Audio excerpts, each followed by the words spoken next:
मनाच्या माध्यमातून तुकोबारायाने सांगितलं, या देहामधून जीव गेल्याच्या नंतर, वर गेल्याच्या नंतर माझ्या नावानं दान धर्म केला ना कोणी माझ्या लेकरांनी वरून आशीर्वाद देऊन टाकते. पुरावा जर बघायचा असेल तर महाभारतामध्ये आहे. पंडू राजाच्या नावाने एवढा दान धर्म केला. का करावा लागला? यज्ञ का आयोजित केला? मला कथाभाग सांगायचा नाही, पण किंचित पुण्य कमी पडलं होतं, किंचित नॉर्मल. जागा चांगली मिळाली यमपुरीच्या बाजूला. यमपुरीमध्ये नेणारे जे आहेत पापिष्ट लोक, त्यांना मारायचं, तोडायचं, मारिती झोडीती तोडीती निष्ठ. एवढं मारल्याच्या नंतर ओरडणं पाहून त्या धर्मराजाच्या वडिलांना, पंडूराजाला दुःख वाटू लागलं आणि सांगितलं, बाबा नाराजीची भेट झाली आणि सांगितलं, एवढं दुःख मला व्हायला लागले, यांचा आरडाओरड पाहून आज मी एवढं पुण्य करून मला इथं जागा का मिळाली? त्याचं कारण सांगितलं, नॉर्मल कुठेतरी पाप तुमचं संचितामध्ये जमा आहे.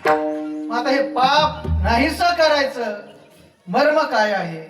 नारदजीनं सांगितलं, तुमच्या पाश्चात वारसदार कोणी असतील ना, तो आहेत म्हणले 5 मुलं आहेत, त्यांना जाऊन सांगा माझ्या नावानं दान धर्म. आता कोण जाईल म्हणजे, आता मी मरण पावलो, मला जाणं शक्य नाही. नारदजी एक काम करा, तुम्ही जाऊन सांगा. नारदजीनं धर्मराजाला सांगितलं, गोष्ट ऐकल्या वडिलांच्या नावानं दान धर्म केला. एवढा दान धर्म केला, विष्णू देवानं अल्लाह पंडूराजाला वर बोलवलं आणि सांगितलं, बसा माझ्या बाजूला जागा.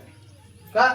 तुमचे मुलं एवढे सात्विक आहेत, तुमच्या नावानं दान धर्म चालू आहे, तुम्हाला कुठली कमतरता नाही, सांगा आता तुमच्या मुलासाठी काय द्यायचंय ते द्या.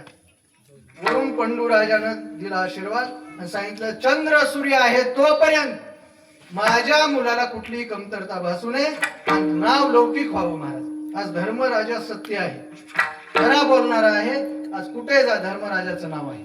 5 पांडवांचं आहे पण 100 कौरवाचं नाही. म्हणून आपल्याला याच्यामधलं मर्म जाणून घ्यायचंय. आपण कौरवासारखं वागायचं नाही. पांडव कसे वागले, काय केलं पांडवांनी? आई वडिलांची सेवा केली. रात्रंदिवस कुंती आई साहेबांना सांगाल तसं वागावं महाराज. एवढं आधीन होते आईच्या आधीन, पंडूराजानं सांगल तसं वागावं आणि ते आशीर्वाद लेकराला मिळाले. चंद्र सूर्य आहे तोपर्यंत आज नावलौकिक झाले. तसं हे आजचं केलेलं दान धर्म आपल्या घरादारामध्ये नांदलेलं आहे. लेकरा बाळाला आशीर्वाद देणार आहेत आई साहेब आणि कुठलंच कमतरता भासणार नाही. लक्ष्मीचा वास घरामध्ये नांदणार आहे.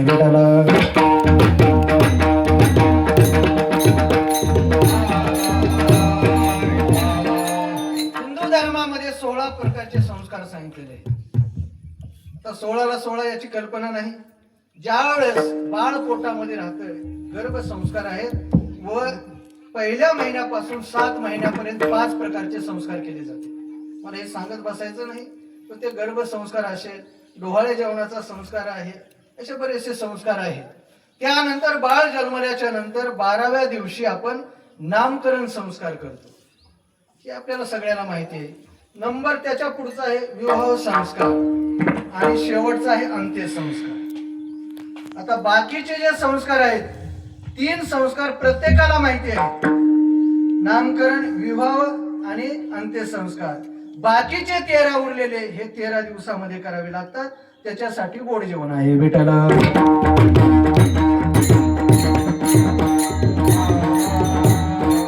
मरण पावल्याच्या नंतर पहिल्या दिवसापासून 10 दिवस पिंड पाडावे लागतात. तांदळाचा भात घ्यावा किंवा पीठ घ्यावं गव्हाचं, त्याचा एक असा उंडा तयार करायचा, त्याचे 4 भाग पाडायचे. त्याच्यामधला 50% भाग आत्म्याला जात असतो, मृत्यू आत्म्याला. 25% भाग यमराजाला जात असतो आणि 25% भाग याच्यापासून शरीर तयार होते महाराज. पहिल्या दिवशी डोकं बनतंय, डोळे, हात, पाये, कान असं पूर्ण 9 दिवस तयार होऊन 10व्या दिवशी आपण खंदेकरी उतरतो. त्यावेळेस ते जीव हा घरामध्ये प्रवेश करीत असतो आणि तिथून पुढे 2-3 दिवस वाट बघत असतो, माझ्या नावानं काय काय दान धर्म चालू आहे. ज्यांनी मडकं धरलेलं आहे, अग्नी दिलेला आहे, त्यांना 12 दिवसाचा विटाळ सांगितलेला आहे. भावकीला 10 दिवसाचा विंटाळ आहे. 10वा जेवण करणं अनिवार्य आहे. 13वा सुद्धा जेव घालणं अनिवार्य आहे. हे पूर्ण जे केलेलं दान धर्म आहे ते आईच्या नावानं जमा होत असते. एवढं केल्याच्या नंतर 13व्या दिवशी गोड जेवण झालं की संध्याकाळचं 4 वाजले, दुपारचे दिवस मावळायची वेळ, तिथून पुढे जीव हा प्रवासाला लागतो. पुढे 17 गावचा मुक्काम सांगितलेला आहे. 48 दिवस वैतरणा नदीपर्यंत जाण्यासाठी वेळ लागणार आहे. जवळजवळ 365 दिवसाचा आपला प्रवास आहे. मला ते सांगत बसायचं नाही. एखादा वर्ष श्रद्धा असेल त्यावेळेस सांगावं. सौम्य सौरी नगेंद्र गंधर्व क्रोच विचित्र ते धर्मनगरीपर्यंत यमपुरीपर्यंत. आता माणूस मरण पावल्याच्या नंतर 5.5 महिन्याला पहिला मुक्काम आहे. पुण्यवान जर असेल तर त्याला विष्णूचे देव दूध पाठवतात, पालखी पाठवतात. जा फलाण्या गावामध्ये चांगलं काम केलेलं आहे आणि त्यांच्या नावानं अन्नदान होत आहे, घेऊन या त्यांना पालखीमध्ये. एक तुम्हाला कळण्यासाठी कथा भाग म्हणून 2 माणसं मेली. महाराजही मेले, सामान्य माणूस मेला. वरी चौकशी झाली, धर्मराजाने रजिस्टर चेक केले. बघा म्हणले, श्रवण देवाला बोलवलं, कोण पुण्यवान आहे कोण पापिष्ट आहे आणा म्हणले इथं रजिस्टर. आणल्याच्या नंतर पाहिलं, मग धर्मराजाला तिथे यमराजानं डोक्यात मारून घेतलं. म्हणले महाराज बोला की. म्हणले काय म्हणणार? कोण नाही म्हणले, ह्या महाराजांनी एवढ्या कमरा बांधल्या म्हणले आणि प्रत्येक पेजवर ह्याला 0 मार्क कस काय आहे म्हणले. धर्मराजानं सांगितलं आता तिची कहाणी पुढे सांगू. म्हणले 5.5 महिन्यात ह्याच्यासोबत आपले होणार आहे म्हणले संवाद. बरोबर. मग काही नाही म्हणले, जा म्हणले. यमराजाला पाठवलं, तेव्हा ते महाराजाला वडीत नेऊ लागले. मध्ये एक बांध होता पुण्यवानाचा इकडून मार्ग, देव मार्ग त्याला म्हणतात गरुड पुराणामध्ये. पापिष्ट लोकांचा यम मार्ग म्हणतात, त्याला इकडून नेऊ लागले. आता हे जे माणूस होता एक मेलेला सामान्य माणूस, शेतकरी माणूस, आई वडिलांची सेवा केली. घरी आल्याच्या नंतर विचारायचं, आई काय हवं तुम्हाला? पत्नीनं चहा दिला का? जेवण केलं का? आईला समाधान वाटायचं, काय लेकरू पोटाला आले. बाबा काय कमी आहे तुम्हाला? दवाखान्यात न्यायचं का? आनंद वाटायचा. ते गेल्याच्या नंतरही त्यांच्या नावानं दान धर्म. त्याला विचारलं, रामा तुम्ही कुठं मंदिरात येणं झालात, भजन पूजन करावं, गळ्यामध्ये माळी घालाव्या टपू. त्यांनी सांगितलं आमचे आई वडील आहेत म्हणले, आम्हाला याच्या व्यतिरिक्त काही नाही म्हणजे देवाशिवाय बस. काय कमाल आहे म्हणजे भल्या माणसा, अरे पुन्हा जन्म नाही माणसाचा, मंदिरात यावं. आणि ते सांगणार एवढा गळ्यात माळीन रात्री चोऱ्या कोणाला कसं करावं. हे माणूस मेला आणि त्याला विष्णू देवाचे दूध घेऊन गेले. 5.5 महिन्यामध्ये पहिला मुक्काम झाला. तर हे पालखी मधून मेलेला माणूस तिकडे वाकून बघायला, तर धुऱ्याच्या पलीकडून हे महाराज पांढरा फेटा घातला. त्याला डोक्यात थांब घेतलं, म्हणला हेच महाराज तांड्यावर आलता म्हणला. हेच सांगू लागला म्हणला, शेवलाल महाराजावर सेवा करो, याडी बापेरो सेवा करो, याडी बापेरो सेवा करताळी जग्यारो मला खेटा होगो. हे फाराला कोणाच शेवो का झालं असं यमती कस काय म्हणला. मग तिथं संवाद चालू असताना यमराजाला विचारण्याची परमिशन घेतली. यमराजानं रजिस्टर दाखवलं. म्हणले ह्या बदमाशानं कीर्तन केले पण एक गाव सोडलं नाही, जिथं 1000 देऊ लागले तिथं बेजार होऊन 2-2 घेते. मला परवडत आहे का? मी एवढ्याचा महाराज आहे का? असं म्हणू म्हणजे पुण्य सगळं रिवर्स झालं, न्यूट्रल होऊन गेलं, सगळं पापच ह्याच्या संचितामध्ये. वरून वाकून बघाले महाराज, एवढे पैसे मी घरी निघून दिले, बायकोनं दागदागिने केले, लेकरांना आयुष केली, व कोणीतरी पापाचा भागीदारी तेव्हा ते खाली आनंदानं बसून खाले तर हे काही यमाचे यमदंड बैसतील. एवढा मार खाले वरी वरी मायो बाबू म्हणले कोणी सोडवाय नाही. तू का म्हणे तुझा सोडविना कोणी, एका चक्र पाणी वाचून यावा. आता हे आम्ही सांगत असताना निर्मळ वागावं लागते महाराज. म्हणून कीर्तनकारानं समाजाला फसवू नये, खोटं बोलू नये, जिथली तारीख घेतली तिथं जावं. सत्य साळाचं खरे नाम विठोबाचे सांगायचं असेल तर चांगलं सांगायचं. धर्मयाडी शेवलाल महाराज याडी हे काय केला तो याडी. शेवलाल महाराजांना सांगितलं, शेवा तुम्हाला एकच काम छ काय, गोर गरीब मनक्याला सेवा करो, गावडीला सेवा करो, केर मन दुखो मन. बरोबर आहे. आणि याडी बापेला सेवा करताडी जगेर मालक जावं तांडरीला मत सुनो. शेवलाल महाराजांनी सांगितलं का नाही, घरे घरे ते डॉक्टर हे जावंच, रणीर राजावंच. आणि सत्य गोष्ट आहेत महाराज. जे शेवालाल बाबांनी बोलले ते खरं झालेलं आहे. शेवालाल महाराजांनी सांगितलं, बोटी कुकडी ससा रुई मत काठू. किती जण ऐकाले? एवढा मोठा आपला साधू झाला महाराज, त्या महाराजाचे बोल महाराष्ट्रामध्ये आले, त्या महाराजांना समाधी घेतली पोहरा देवीला, मग का अनुकरण करू नये? माणसाचा जन्म नाही आपला. आता तिकडे मला जांभरून तांड्याला एक माणूस भेटला, रामा बाबा सारखे वयस्कर होते, तोंडातले दात पडले, आणि मी सांगितलं माळ घालणं हे पुण्य आहे, कडे माळ घाला. ते आले बाबाजवळ, म्हणले महाराज आता घालून टाका, म्हणजे माळ तुम्ही कीर्तनातच सांगा.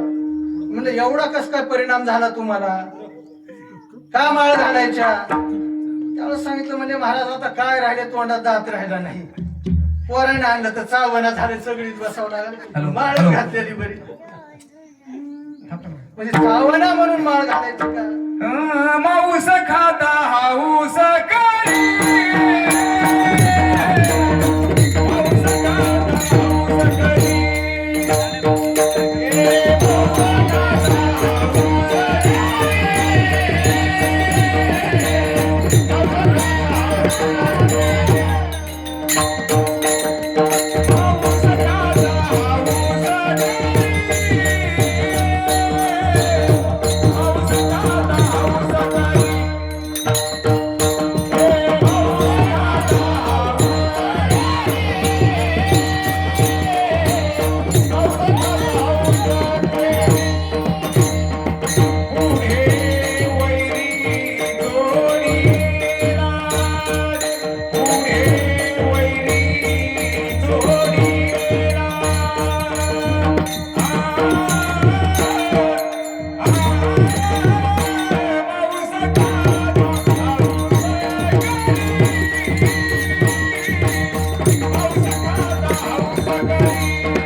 वैऱ्याची रात्र आपल्याला येणार आहे. काय एवढं उजाडून सांगालो, धोका होऊ नये तुम्हाला. आज तुम्ही म्हणू नये मला ना महाराज इथं आलताना आम्हाला असं का सांगितलं नाही. आपलं कर्तव्य काय आहे? तुम्ही कीर्तन भरपूर ऐकाला, बरेच जण म्हणत महाराज एवढे कीर्तन ऐकून आमच्यामध्ये काही परिणामच व्हायला झाला. परिणाम होईल कसा? महाराज लोकांचं ऐकावं लागतंय. बरं महाराज सांगणारे भारत असतं पाहिजे, कुणाचं ऐकाय तयार नाही. तुम्हाला जर खोटं वाटत असेल, हिंगोली जिल्ह्यामध्ये जांभरून नावाचं गाव आहे, बंजारा समाज आहे पूर्ण आपला. 1 कोटीचं बांधकाम चालू आहे जेतालाल महाराजाच्या मंदिराचं. लेअरचं काम झालेलं आहे, पूर्ण हिशोब माझ्या हातावर आहे. वाटलं तर शिमग्याच्या दिवशी माझ्यासोबत चला. ज्या वेळेस मी या वाचेमधून खोटं बोलले या गादीवर, त्यावेळेस देवानं माझी वाचा बंद केली पाहिजे. आम्ही खरं बोलणारे कीर्तनकार आहोत, परंपरा चालवणारे कीर्तनकार आहोत. मोतीराम महाराजाची परंपरा चालवायची आम्हाला. महाराजांनी बंडी जाळून टाकली पैसे. आम्ही जर अपेक्षा करीत असतात, उपयोग काय आहे बेटाला?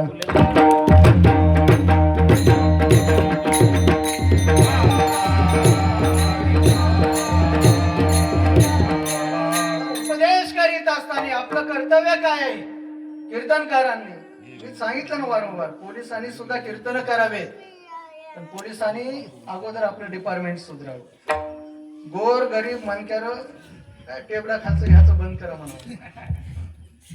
शिक्षकानं कीर्तन करावं आवर्जून. आपलं कर्म काय आहे? लेकरं घडवणं, संध्याकाळची कीर्तन करा, खुशाल करा.